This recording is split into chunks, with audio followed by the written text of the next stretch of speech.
ಪೂಜ್ಯರೇ, ಈ ಸ್ವರ್ಗದ ನೆಲದಲ್ಲಿ ಸಂತೋಷದ ಹೊಳೆ ತುಂಬಿ ಹರಿಯುತ್ತಿರುವಾಗ ಸಂತೋಷವೇ ಎಂದು ಕೇಳುತ್ತಿರುವಿರಲ್ಲ.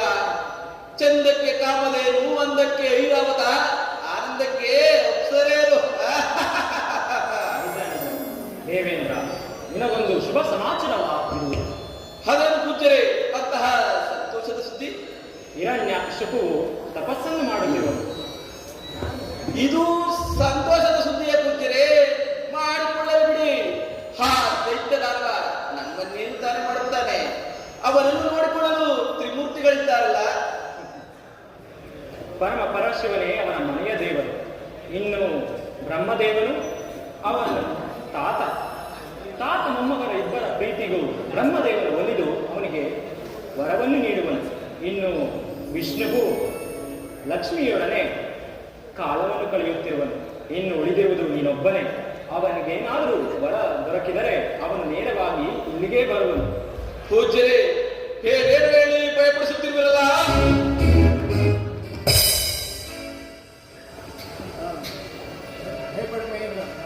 ಮಹೇಂದ್ರ, ಭಯಪಡಬೇಡ, ಆಗಿದ್ದೇವೆ. ಆ ದೈತ್ಯನು ಬಂದರೆ ಅವನನ್ನು ಕುಟ್ಟಿ ಪುಡಿ ಮಾಡಿಬಿಡುತ್ತೇವೆ. ಪೂಜ್ಯರೇ, ನಮ್ಮ ಸಾಹಸ ಶೌರ್ಯ ನಿಮಗಿಂದು ತಿಳಿಯೋದು. ನಿಜ ಅಂದು ನೋಡಿಕೊಳ್ಳುತ್ತೇನೆ. ಅಂದು ಆ ಹಿರಣ್ಯಕಶಿಪುವು ಬಂದೊಡನೆ ನೀನು ಎದುರು ಪಲಾಯನ ಮಾಡಿದ್ದು ನನಗೂ ತಿಳಿದಿದೆ. ಇನ್ನು ಯಮಧರ್ಮ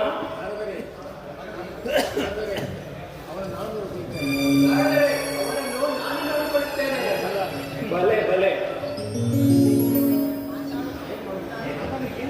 ಹಾಗಾದ್ರೆ ಈಗ ಏನ್ ಮಾಡುವುದು ಪೂಜ್ಯರೇ?